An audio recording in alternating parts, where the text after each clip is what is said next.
Before President Biden began his NATO address tonight, 14 Democrats in the House and Senate had already called for him to drop out of the race. By the time he answered the final question of his news conference, that number had risen to 16. Among the Democrats joining those calls tonight is Congressman Jim Himes, the top Democrat on the House Intelligence Committee, who is out with a new statement. It reads, "It has been the honor of my career to work with President Biden on the achievements that secured his remarkable legacy in American history. It is in consideration of that legacy that I hope President Biden will step away from the presidential campaign.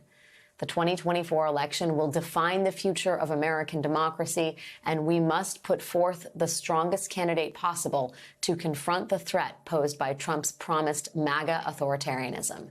I no longer believe that is Joe Biden." Joining me now is Congressman Jim Himes of Connecticut. Congressman, thank you for joining me. We'll get right to it. What did you see tonight and in recent days that leads you to believe that Joe Biden should step aside? Yeah, it's really not about tonight. And one of the really kind of sick aspects of this moment is that we are watching every speech, every rally, every debate and saying, how did he do today? And that's just not the way to think about the presidency of the United States. And look, this is a really hard moment for Democrats.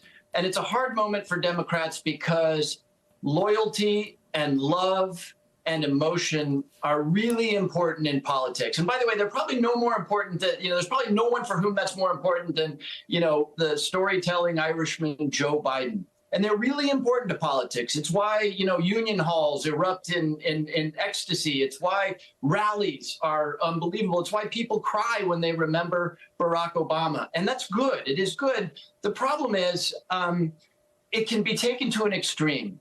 It is loyalty and loyalty alone, unthinking loyalty, that leads 70 million Americans to continue to back an adjudicated felon, rapist, sexual assaulter who has promised an authoritarian regime. That's an excess of loyalty. And at the end of the day, those things that are so important to politics must make way, as hard as it is, to a very simple question, which is, can we win this race and save our democracy? And it is so unsexy and so unromantic to say, well, what about the polls? What about, the Cook report? Completely dashes the poetry of campaigning. But the hard reality is, and I'm far from the only Democrat who believes this, that the numbers, the trajectory, what Americans feel in their bones right now suggest not only that Joe Biden would lose this race, but that he or we would lose the Senate and the House. And the stakes are so high that we need to set aside that loyalty and that poetry and that romance and the charge of the Light Brigade, and we all go down together in favor of some really hard-nosed analysis about whether this is the way forward. And, I've been with the president on a number of occasions, and I have looked at those numbers. No president has ever been reelected with the disapproval ratings that our current president, love him as we do, has. And so I will not stand silent as I see a trajectory to an electoral loss that leads to the presidency of Donald Trump and all that he has promised. Why did you wait till the speech was over? You said it didn't have to do with his remarks tonight. Was it NATO? Did you want to wait until the sort of world stage had been cleared? Can you talk a little bit more about the timing and whether you expect other Democrats will come out with similar statements?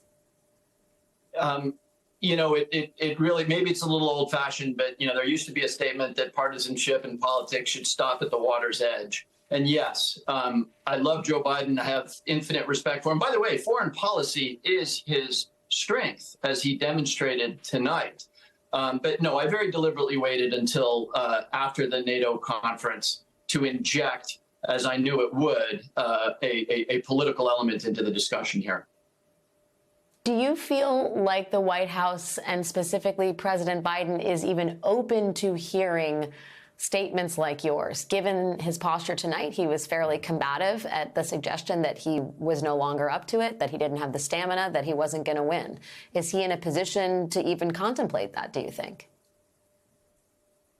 I've done a lot of political campaigns, Alex, and the one attribute of almost every single losing campaign, and I've seen hundreds of them, is that right up until the moment that the numbers are in and you've lost, you believe that you will win.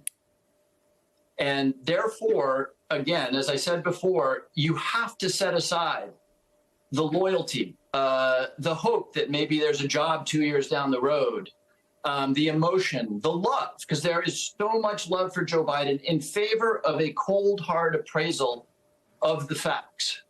You just can't get away from that. And I know that I'm unpopular in lots of quarters because I'm asking us to step away from the love and the loyalty and just say that the numbers suggest that we're going to lose. And look, you know, I respect people who have an opinion different than mine, but the underlying thesis here is that we'll turn this around. And I've heard for months and months and months that the problem is that we haven't communicated the remarkable legislative achievements, the biggest investment in our infrastructure ever, the fact that for Medicare recipients, out-of-pocket costs are capped at $2,000, the fact that insulin is now capped at $35 a month. I've heard over and over and over again that the only problem is that we're not communicating that well. And I would just ask, you know, my fellow Biden supporters, amongst the people who love Joe Biden, whether you believe, whether you have evidence that in the next 5 months, that story will be so exquisitely told by the president that we will turn around the polling. That we will turn what is right now a losing hand into a winning hand. And it pains me to say that because Joe Biden, his legacy is top 10 presidential material. It is absolutely a remarkable legacy. But if you don't look at this in a cold, hard way, you will be complicit in Donald Trump's second presidency. And I'm confident the bench is deep amongst Democrats. It really is. And I don't know who the next candidate should be. I'm not going to, but I could name a dozen Democrats who I believe would not only galvanize African Americans, women, the youth vote, et cetera, but who I'm very confident could convey the message of the remarkable achievements that Joe Biden's administration did better than he's going to be able to do it. So I'm hearing from you that the time for second chances, if you will, is over. I mean, the Biden campaign, clearly they had a very aggressive schedule for the president. The White House had a very aggressive schedule for the president today.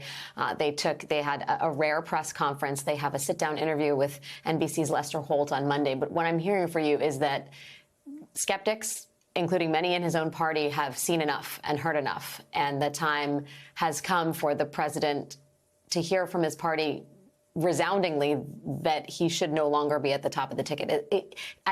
My question to you is: there's been so much hand wringing, both, you know, outside of Capitol Hill and inside Capitol Hill about how Democrats handle this. Is your expectation that there are more like you to follow, more statements like this to follow in the next 24, 36, 72 hours? Alex, I don't know. I really don't know. I mean, this is not part of any coordinated effort. I don't know what my colleagues will do, and I respect each and every one of them. I just, you know, you ask about second chances. This is not an athletic endeavor where you get a mulligan, right? The country and Democrats are in this moment where we're so pleased and perhaps not surprised that the president did a reasonably good job tonight on foreign policy, which he knows so well. But this is what we're focused on, forgetting the fact that the presidency, an office I have never occupied and probably never will, is so horrendously grueling. I mean, forget about a debate with Donald Trump. The presidency is 24/7. You're awoken at 3 a.m. and the Russians are fueling missiles. And oh, by the way, the Iranians are doing something with Hezbollah, and your political opponent has just accused you of being a traitor. I mean, this is a degree of stress that is unknowable to anybody but the president of the United States. And, you know, with as much as I love and respect the man, this is not about whether he can, you know, give a good press conference, right? This is about whether you believe that the trajectory, both for the country, 3 years from now, when the Russians are fueling missiles and Iran is doing something and the political opponents are calling him a traitor, is he able to be up 3 days straight and to make all of the correct decisions, right? This is a job, you know, we're going to watch Olympians in Paris. You know, this is a job that, like them, requires as much perfection as Providence will allow a human being. And people need to ask themselves whether that is the trajectory that they are witnessing. right now, and they need to be honest about it. They need to set aside the love and the loyalty and be honest, because when you answer that question, you're not talking about you. You're not talking about the president. You're talking about the United States of America and its future. Congressman Jim Himes, thank you for your time. A big news night all around. Appreciate it. Thank you. Hey there, MSNBC fans. I'm Luke Russert, and be sure to join me, Rachel Maddow, Jen Psaki, Lawrence O'Donnell, Steve Kornacki, Joy Reid, and many more September 7th in Brooklyn. MSNBC Live Democracy 2024. Click on the link for ticket information. We will see you there.